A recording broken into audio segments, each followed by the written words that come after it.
Hey, Pastor Steve Waldron. I hope you're having an incredible day or night in Jesus. This is by Roy and Evelyn Turkington, No Stone Left Unturned. No Stone Left Unturned. And it's about a 14-year travel journey through Bible lands. And it is absolutely fantastic. I think the Farrens, brother and sister Farren, sent me this book, incredible evangelist, writer, all of this. And so just reading through this is right up my alley. Made over 2,000 podcasts of biblical archaeology today with Steve Waldron over on Spotify and Apple Podcast. And listen to some of these people who recommend Joe Armstrong, publisher and editor-in-chief of New York Magazine, publisher and chief operating officer of Rolling Stone, top advisor to the president of ABC News and anchor Peter Jennings, principal emeritus of Union Theological College, Belfast, Dr. Stafford Carson, Christopher P. Chanway, professor, University of British Columbia. I was shocked, maybe most of all, at the conservative nature of this.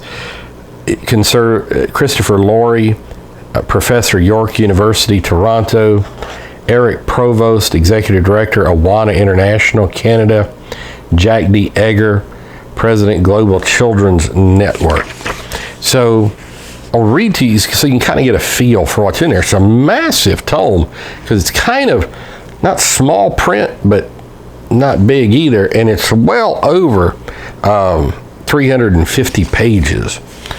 And so the introduction, patriarchs in the Bible lands, around the Dead Sea, Egypt, the Exodus from Mount Sinai to the Promised Land, Joshua's entry into the Promised Land. And remember, he was 14 years there observing all these things in situ as they are, 3 millennia either side later. Israel's judges, David and Goliath, journey of the ark, Israel's prophets, the book of Esther, grave matters, Jerusalem, the life of Jesus Christ, Paul's missionary journeys, now you're a couple thousand years ago, 7 churches of Revelation, epilogue, and about the authors. And I think it'd be appropriate to read the about the authors here, at least part of it. Roy and Evelyn Turkington were born in Northern Ireland and lived there until they were married.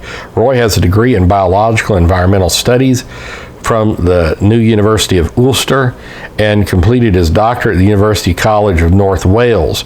He was professor of botany, specialty in plant ecology at the University of British Columbia, Vancouver, from 1977 to 2015, so quite some time. He's now professor emeritus.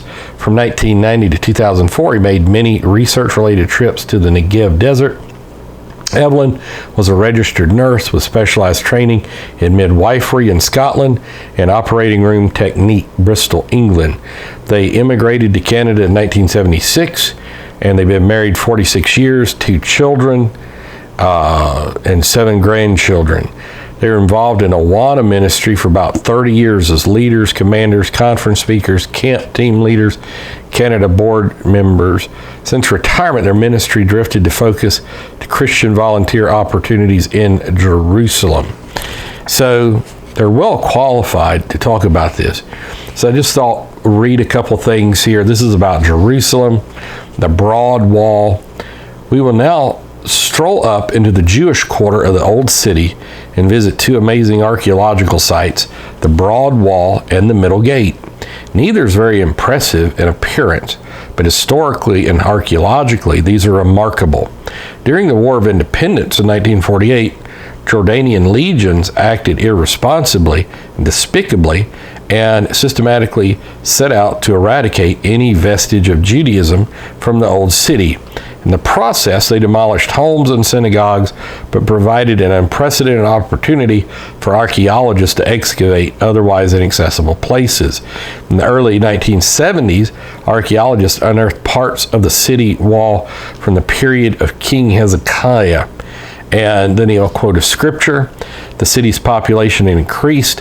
When the Assyrian army approached, the king decided to fortify the city and wall in the newly built area. The wall is about 7 meters wide and still stands up to 3 meters tall. So you can see the amazing amount of specificity of archaeology that is right there. I really should read that, but I'm going to keep going on to the middle gate, which is just before the Temple Institute. Only minutes away are the remains of the first Temple period tower or gate, 8 meters high, almost 12 meters long, 3 meters wide. This structure has been a silent witness to the destruction wrought by the Babylonian army, and this may be the middle gate through which King Nebuchadnezzar entered in Jerusalem. And they'll quote a scripture, such as Jeremiah 39:3. Some arrowheads were found near the tower, and these testify to the battle that took place here in 586 BC. So in every page, 350 plus pages is like this. And he's got Samson, quotes scripture about Samson, goes into Manoah, then how he went to Beth Shemesh, stopped with a group about half a dozen soldiers, on and so forth. So just great stuff. This is just amazing. If the Pharaohs, I do think she sent me this, or he sent me this. Obviously, they were missionaries in the Middle East for a while. So God bless. No stone left unturned.